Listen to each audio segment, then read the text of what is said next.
Everyone, কি খবর? ইতা রান্দিস লাইনি কোনোদিন? ইতা সবজি খাওনি? ইতা তো বেশিরভাগ খাওয়া হয় না, যেমন উমরাংশু, হাফলং, মরিগাঁও, নোয়াগাঁও বা আসামর আর কি অনেক জায়গাত মানুষ ইতা খায় না। আবার আমরা আর কি একজন চেনা জানা মানুষ আসলো মরিগাঁও, তারা তো খাইছে না, কিন্তু তারা অন্যরকম খায়, আচার বানাইয়া খায়। না আচার বানাই লিল, আস্তা বছর আর কি তারা খাইতে পারবো, চাইলে 1 মাসের শেষ করতে পারবো, 1 বছরে জমাইয়াও খাইতে পারবো। আর আমার শ্বশুরবাড়ির মানুষ আসলে হাফলং, উমরাংশু এটা বাজারেও বিকে না, আর এটা মানুষেও খায় না। কিন্তু আমরা বরাকবেলির মানুষে তো খাই, এটা কনফার্ম। আর আমরা বরাকবেলির হাইলাকান্দির মানুষে এটা খাই না, শিলচরের মানুষে কতটা খায়নি এটা কনফার্ম কিছু কইতে পারি না, কারণ আমার শ্বশুরবাড়ির মানুষে তো এটা খাইনি না। তো বাকি আরও খাইনি না নি জানি না।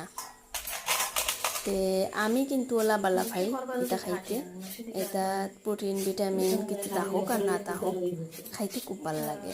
এটা অনেক কিছু দিয়ে খাওয়া যায়, মসুরি ডাল, ফরাসি ডাল, তারপরে সিনার হাড্ডি, তারপরে মানে ভিন্ন রকমের জিনিস দিয়েও খাইতে পারবে, সিম্পলও খাইতে পারবে, ভালো লাগলে যে কোনো রকমও খাওয়া যায়। আজকে খুব মজা করে